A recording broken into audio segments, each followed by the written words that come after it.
I'm Kelly Rudy. On this edition of ParaNet BizCast, we will be speaking to Tim Sheehy, President of the Milwaukee Metropolitan Association of Commerce. Could you speak a little bit about the freshwater coast movement in Milwaukee?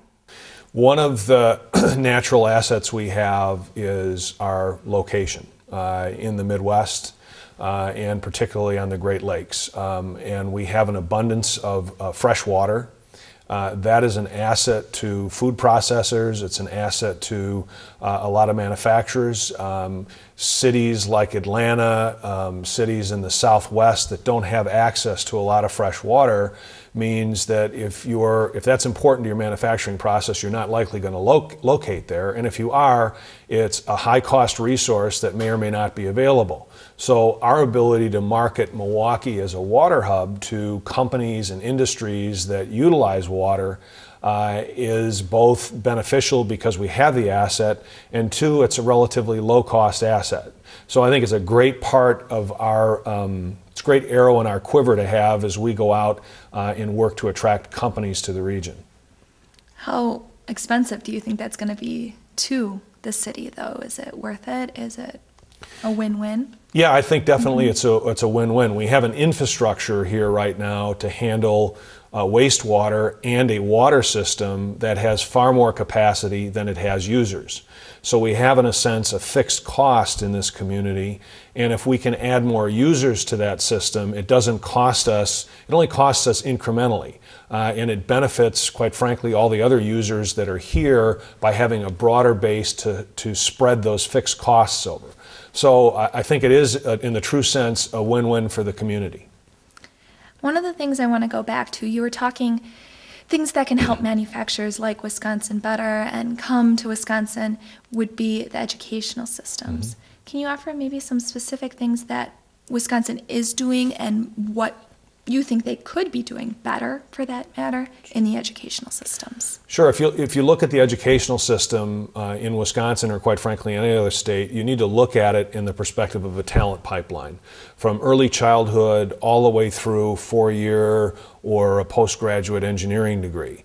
And what an employer is looking for is, how solid is that pipeline? Are there leaks along the way? Do I have a system that's going to deliver both the volume and quality of talent that I need? It's clear that Wisconsin does a very good job in its college level. We have some great engineering programs. We have some wonderful high schools. We have high ACT scores as a state. But we have a huge leak in that pipeline, particularly in the city of Milwaukee. Only 20% of the adults in the city of Milwaukee have a college degree. 21% of the adults in the city of Milwaukee do not have a high school degree. And so there's a big disconnect in terms of the skills and educational needs that employers have and the educational attainment that is coming out of the city of Milwaukee. And that's a hole that we need to fix because it causes quality problems for the entire region. How do we fix it? So here's how we fix it. We look at this kind of putting a patch on this in a number of ways. First of all, it starts with a high quality rating system for daycare. We have too many kids that are in a poor daycare facility which doesn't prepare them as they come into school. Second, as they come into school, what we want are high quality schools in our K through 12 system in the city of Milwaukee. The way we get to high quality schools is by making sure that the system that's delivering education is accountable. And so Milwaukee is lucky to have parental choice, which allows about 20,000 kids to go to schools that their parents choose, and the dollars follow those kids. That helps us produce good customers in the system that push for quality. We have a charter school system where the city can charter schools outside of the public school system. If those schools don't work, the charters are revoked. And then in the Milwaukee public school system right now, we're trying to push for a change in mayoral governance, which will give clear accountability to the mayor to make changes, to close failing schools, and to do the things that need to be done to improve the delivery of education.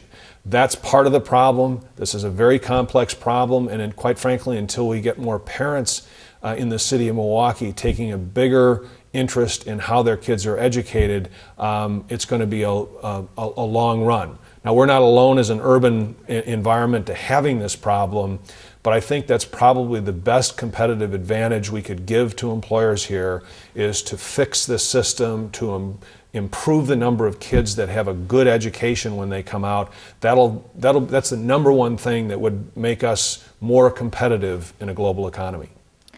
One of the things I'm interested in is you talked a lot about this pipeline, but when they get to the end of the education pipeline, how do we filter them into the manufacturing industry? They've gotten such a bad rap the last year, especially, that people are afraid to go in there because they think that they might lose their jobs.